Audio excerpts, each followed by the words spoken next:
Do you think your mother-in-law is a bad woman? Try having one who literally tried to kill you. Yes, that's what my mother-in-law did. Hi, I'm Elise, and excuse me for using fake names, but I have to. My story might be a little unique, which is why there is a chance I might be recognized. I really don't want to talk about this in person, so I would rather keep my identity a secret. This story is about my mother-in-law, Jennifer, who thought that she could end me and get away with it. Why did she want to end me? Because she hated me. Now, to understand why Jennifer hated me, you need to know her background. She had been married to a rich man named Victor, who is my father-in-law. Their son, Darren, is my husband and the absolute love of my life. We had a fairy tale-like romance and ended up falling deeply in love with each other. Jennifer didn't like it, of course. In fact, she actively encouraged Darren to break up with me. Why, you may ask? Well, it was because she belonged to a rich family while my family was hardly middle class. Jennifer was offended that her son would even think about being with someone like me, let alone marry. Initially, Jennifer kept her tantrums to a certain limit. She used to bother Darren and nag him about breaking up with me. I tried several times to extend an olive branch and meet her so that we could get to know each other, but Jennifer was always nasty to me. Even in public events, she would openly make fun of me and my family while Darren stood up for me. I avoided drama because I didn't want to come between Darren and his mom. So I kept my mouth shut and only protested when she crossed all limits. Darren and I ignored all of Jennifer's protests and continued our relationship. Jennifer kept bugging us but didn't escalate until a dinner party that Darren had organized at his grandmother's house. We were all having a great time. That was until Jennifer came up to me and said, "Don't you dare think about marrying my son, Elise. I will never let that happen." I don't know what brought this on, but now is not the time, Jennifer. We are at someone's party. You don't have to act all innocent, Elise. I know you tricked my son into deciding to marry you. I bet you even gave him the idea of proposing to you at this party. I was confused for a while before it finally struck me that maybe Darren had planned to propose to me at the party. When I looked over at Darren, he had the most shocked and panicked expression on his face. He ran to my side and looked at his mom in both disbelief and anger. He then said, "Mom, what's wrong with you? Why would you ever say that? What I do with my life is none of your business." I am your mom, so this is my business, Darren. You have to listen to me, Darren. You cannot get engaged to Elise. I just don't understand, Jennifer. What is your problem? Why are you being like this? What do you have against me? You simply don't deserve to be a part of my high society family. If my son marries you, everyone will laugh at us. I will never let that happen. Darren, you understand what I'm saying, right? Jennifer had early on told everyone that I belonged to a lower class than her, which was why she was not going to accept me. People started to whisper while I looked down in embarrassment. I felt utterly humiliated in front of everyone. However, even though I didn't protest, Darren did protest on behalf of me. He said, "I don't care about everyone. Mom, you have known for a while that I plan to propose to Elise. You brought this up today on purpose so that the surprise proposal is spoiled. Listen to me, Darren. I don't care if I have spoiled your stupid little proposal. That proposal shouldn't have occurred in the first place. You should have listened to me when I told you to break up with her." "I already told you, Mom, your opinion on Elise won't change my mind in any way. I love her and will marry her, and that's final." Jennifer looked super shocked that her own son would talk to her that way. She was literally wide-eyed from shock or whatever. I had no sympathy for her because she confirmed my doubts about the proposal. Darren had indeed planned something romantic to surprise me, and the surprise was now completely ruined. I was a little sad about it, but that sadness left my mind when I saw Darren showing his shiny backbone to his mother. Jennifer, of course, had a problem with that. She, as usual, turned to me and started to accuse me of turning her son against her. She yelled at me and said, This is your fault, Elise. You have corrupted my son and turned him against me. I always knew you were a gold digger, and this proves everything." "I have no clue what you're talking about, Jennifer. You can't just blame me for whatever comes to your mind.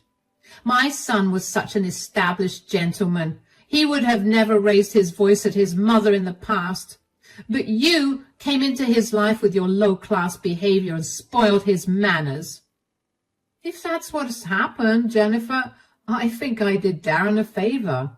He really needed to stand up against his awfully controlling mother anyway. I might be middle class, but I know manipulation and control issues when I see it. He is my son, so I can do whatever I want with him. Darren should know better than to defy me and my opinions."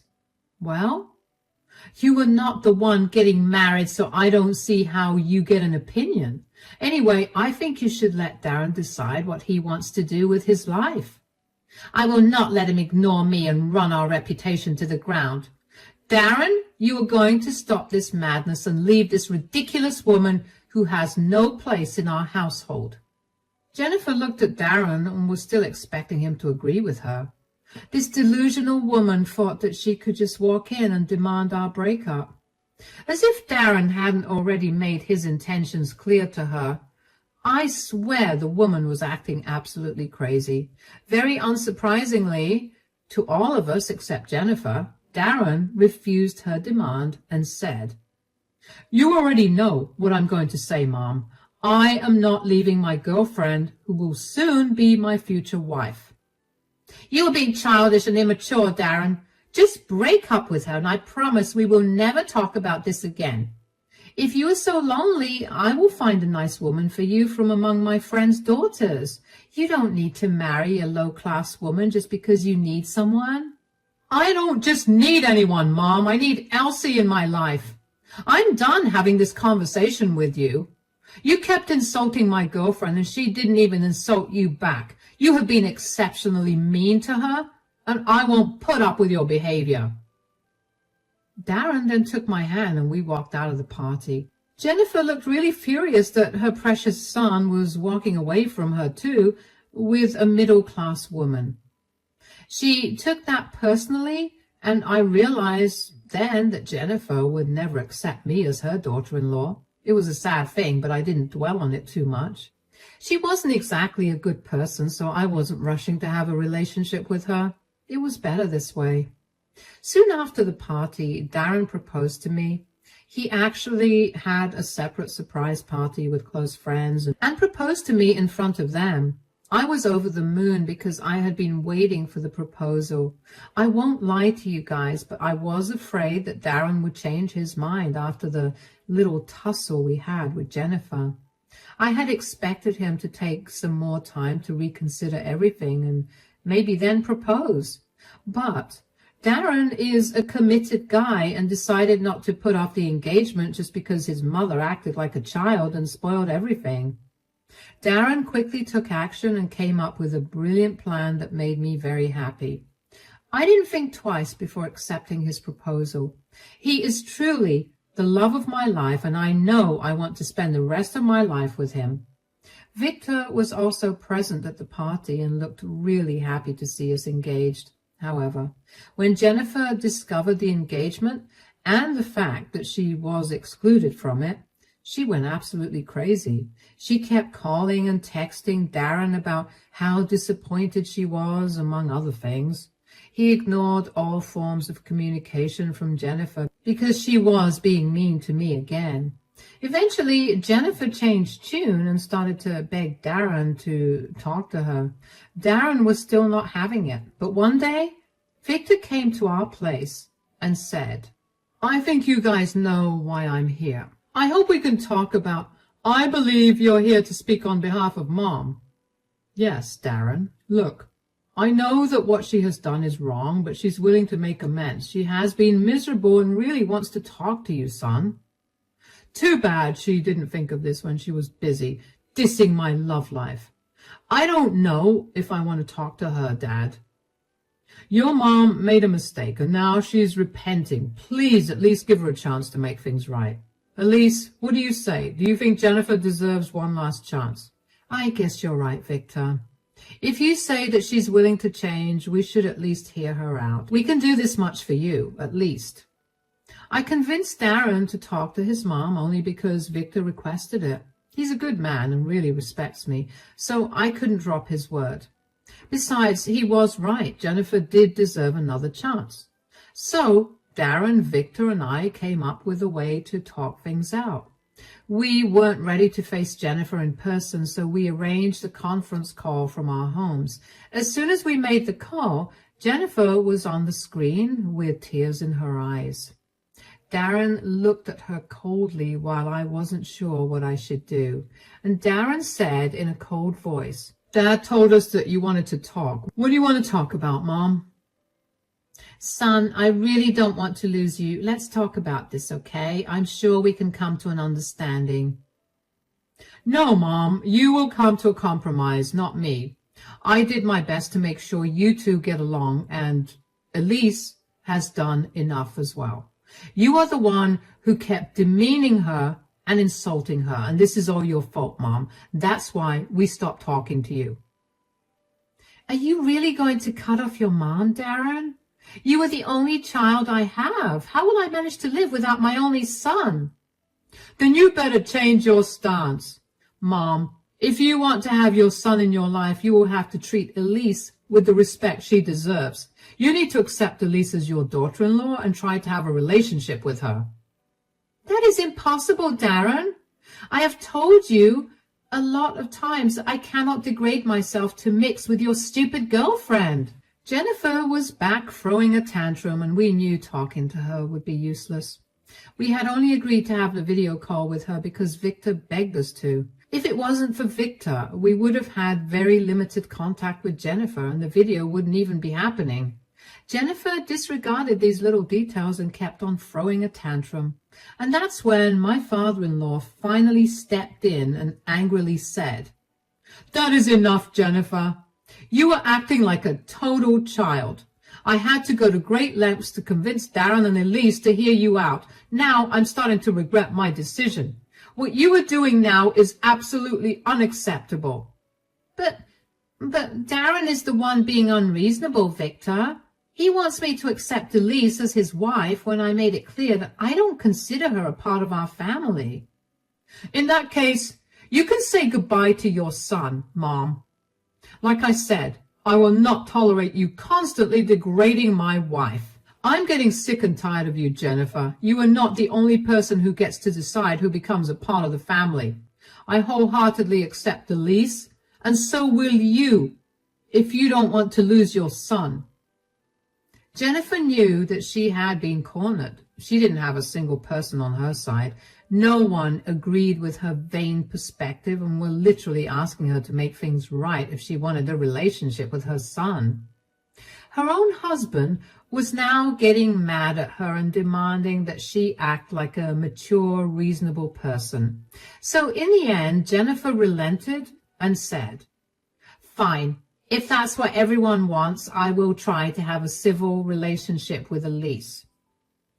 I think it's also important for Elise to agree with you, Mom. She gets an opinion on whether you get another chance or not. What do you say, Elise?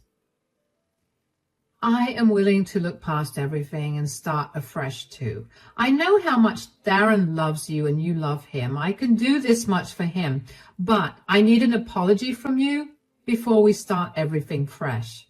Darren had been pretty sad about losing his mom in the few weeks that they didn't talk. He didn't say those words to me out loud, but I knew him well enough to know that he missed his mom. Now, I am not the kind of person to give ultimatums or come between families, so When Darren asked me to give Jennifer a chance, I agreed. I did it for my then fiancé and not his mom, but I also knew that I wasn't going to let Jennifer pretend that she never did something wrong. Before we started a fresh page, I needed an apology from her. But when I asked for an apology, Jennifer looked disgusted and screeched at me, saying, "What? You expect me to apologize to you?" "What's your tone, Jennifer? You are going to lose this one last chance if you react to Elise like this." "That is right, Mom. If I were you, I would choose my words and tone carefully from now on. Elise didn't ask for much. She only asked for an apology that she rightfully deserves." Okay, fine. I'm sorry, Elise. Are you happy now? Can we just move past this nonsense already? Now tell me all about your wedding plans. I am so excited. My only son is getting married. I still didn't like the way Jennifer delivered her apology, but I knew that I wasn't going to get a better one out of her. There was no way we would ever be friends, let alone family. She was always going to look down on me, and I would always keep her at arm's distance. But I accepted this outcome. Darren and Victor were happy, and that's what mattered to me. Months passed, and things were somewhat better among all of us. Darren and I spent around 4 months planning the wedding, after which we totally abandoned the plan. Don't worry, we still got married. It's just that the entire wedding planning thing, along with Jennifer's insane demands, exhausted us. So instead of letting her take over the entire thing like she wanted, we eloped and got married with our friends present. I wasn't sad that I didn't get a big wedding. In fact, I was happier than ever, and so was Darren. We finally got married and were ready to start our life together. When Darren and I got back from our honeymoon, we met with Jennifer and Victor, who wanted to congratulate us. Victor was happy as usual because he didn't mind that we eloped. He was just happy for us. Jennifer, too, appeared to be surprisingly calm and congratulated us for our wedding. I made the mistake of thinking that maybe Jennifer was finally done being an uptight witch after all. Well, I was wrong about that. Old habits do die hard, guys, and that same night she pulled me aside when no one was around and said in a nasty voice, "Bravo, Elise, you played me well. You secretly married my son before I could come up with a plan to separate you two." "What are you talking about? Wait, are you still obsessed with breaking us up? What did you think, Elise? That I would magically turn over a new leaf and accept you?" My instincts were right, guys. Jennifer never really reconciled with me or accepted me as her daughter-in-law. She was only faking it so that Darren wouldn't cut her off. I was pretty sure that she would have messed up my wedding if I hadn't made the split-second decision to elope. I thanked the heavens that Darren actually agreed with me and made a run for it. I guess his instincts, too, were telling him to avoid a grand wedding because of possible complications. The only one who didn't find the elopement nice was Jennifer, who always had ulterior motives. She wasn't even hiding it anymore, so I said, "Wow, Jennifer, so all of your changed behavior was fake. You were just masking your emotions and trying to find ways to break us up." "Yes, and I would have succeeded if you and Darren hadn't gone through the wedding. I would have humiliated you just like you humiliated me by asking me to apologize. I never would have apologized to a lowlife like you if my son and husband hadn't threatened me. Don't think I have forgotten that." "Good to know, Jennifer. Don't worry. I, too, won't forget our conversation today." "You better not, Elise. From today onwards, you better sleep with one eye open. I will separate you from my son. I will make it happen, and in that process, I will make you pay for forcing me to apologize to you." I should have known then that Jennifer wasn't making small threats. I chalked it up to her being super angry that she missed the chance to ruin my wedding. I did expect Jennifer to try and do something stupid, but I could never imagine what she ended up doing to me. None of us had imagined what she was capable of doing. I did tell Darren about my little conversation with Jennifer that night. He was angry, but not at all shocked. He confirmed my theory that he knew Jennifer would try and interfere in the wedding. He was her son, after all, so he knew exactly what his mother was thinking. After another big confrontation and fight, Jennifer apologized to me again, much to her own dismay. Sometimes I think the second apology was what pushed her over the edge. Maybe we will never know what did her in. But Jennifer started to make a grand plan to get rid of me, and she was almost successful in doing it. The incident happened on my birthday, which was 2 months after our elopement. Darren had made some elaborate preparations for the party because it was my first birthday as his wife. He also wanted to have a party with everyone since most of our guests missed our wedding. So Darren arranged everything and invited a lot of guests to my grand birthday party. Jennifer was, of course, sulking that I was the center of attention again, but she actually didn't create any drama and even helped Darren with some arrangements. We, once again, mistook this as Jennifer seriously trying to have a civil relationship with me. I guess we desperately wanted this meaningless drama to end. It was just wishful thinking on our part. On the day of the party, Darren and Victor were both busy making all the last-minute preparations. The party was taking place at my in-laws' mansion, so we were at their house.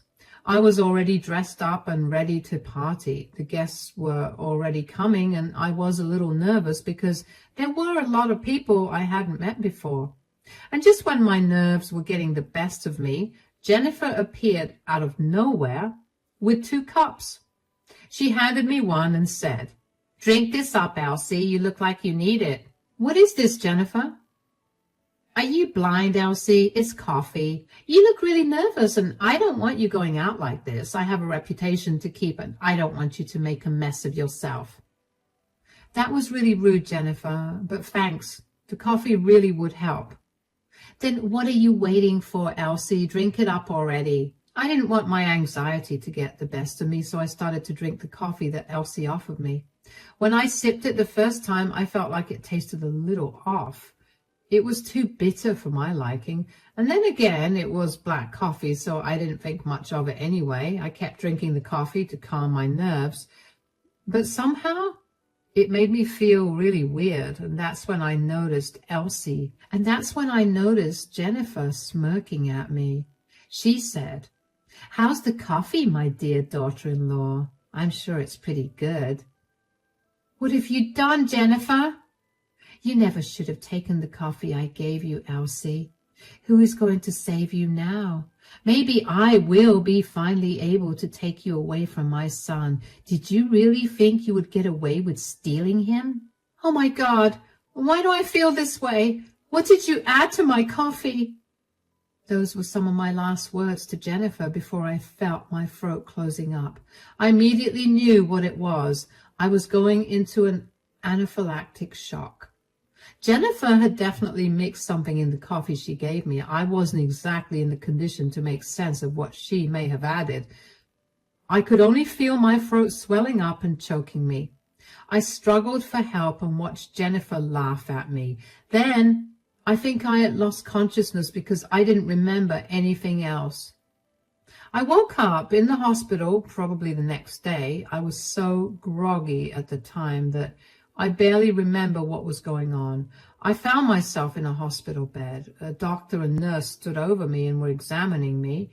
In a very groggy voice, I said, "What happened to me, doctor?" "You went into an anaphylactic shock, Mrs. Elsie. Your husband brought you in at the last minute and saved you. Do you remember what happened?" "I was drinking coffee that my mother-in-law gave me, and after that I started to feel my throat swell up. I don't remember much else. Was my mother-in-law here as well?" "Oh, yes, she was here, Mrs. Elsie. Sadly, she was later placed in a psych hold by the cops. I'm not really sure why. You may want to ask your husband about that." The doctor then took my vitals and checked me thoroughly. After he was done, he gave me some instructions and left. I was left wondering about what on earth happened. Even at that point, I couldn't properly remember that Jennifer had intentionally tampered with my drink to send me to the hospital. Everything became clear when my husband came to see me. Darren looked absolutely broken and burst into tears when he saw me. My heart broke for him because I couldn't see him like that. After a good crying session and me assuring him that I was okay, Darren calmed down a bit. Then I finally asked him what went on. He said, "I came to find out because you were late for the party. Everyone was already there. I went looking for you and found you unconscious in the kitchen. I immediately brought you here after I realized that you weren't even breathing properly." The doctor told me that I went into anaphylactic shock. Yes, that's what we discovered as well. As soon as the doctors told us, we rushed home to see what happened. Dad pulled the CCTV footage to find out more, and that's when we saw you collapse after drinking something Mom gave you. Oh my God, yes, I do remember it. Jennifer gave me coffee to calm me down. I don't know what she told me next, but she was laughing when I was struggling to breathe. That haunting memory came back to me in an instant. Sometimes, even now, I hear her laughter in my nightmares. It was just horrible. Darren looked pretty defeated after I told him what happened. He said, "I know that, Elsie. We all saw the footage. We think Mom slipped something in your drink that caused you to go into shock. The cops are still investigating what happened." The cops? Doctors told me that Jennifer was put on a psych hold. Yes, Elsie. After we discovered the truth, we confronted Mom. I can't tell you all the vile things she said about you. Dad and I immediately called the cops on her. She was put into a psych hold because of how unstable she was acting. I've already pressed charges against her, Elsie. You have filed a police report against her? Do you really want to do that? Listen to me, Elsie. I have allowed my mother to ruin our life enough already. But she just tried to kill you. We don't know if it was intentional or not, but she did do this. There is no way I can let her get away with this. Don't worry, you will never see her again, Elsie. She will be gone for good. I'll make sure of it. I started to cry with relief when Darren told me that he would never let Jennifer come near me again. Darren, too, cried with me. We were both severely traumatized by what happened. Till I was back home, both Darren and his dad stayed by me at all times. Then they took me home and made sure I recovered fast. Don't worry, guys. Darren kept his promise to me. He really didn't let Jennifer near me again. She was put into a psych ward because of her actions, and there was a police case filed against her. She absolutely went crazy, and she is still in the psych ward as we speak. The CCTV footage that was obtained from the house showed enough proof that Jennifer had poisoned my coffee. The most surprising fact was that she didn't even deny it. In fact, Jennifer was pretty proud of what she did because apparently I was taking away her son, so I deserved it. Well, Jennifer's plan to end me or make me sick didn't work very well, though. It backfired on her completely, and she ended up being put on an involuntary hold. Darren and I got great lawyers who were looking into the case. We are hoping to send Jennifer to prison for a while. Also, we took out a restraining order against her so that she can't come near us again. Victor actually ended up filing for divorce because he couldn't be with someone as unhinged as her. He also apologized for bringing Jennifer back into our lives. The poor man was feeling guilty, so I assured him that I wasn't blaming him at all. We are good now. Darren, or any of his family members, didn't go to meet Jennifer. They were all disgusted with her behavior and wanted to stay as far away as possible. Her reputation, which Jennifer was so proud of, was destroyed within a few days. She is now known as the crazy woman who tried to kill her daughter-in-law. Looks like Jennifer is finally being recognized as the lunatic she was. As for me, I have actually managed to have a decent relationship with most of her posh friends. They hate her now and like having me around instead. Darren and I are also doing well, and along with his father, we have formed a strong support system among ourselves.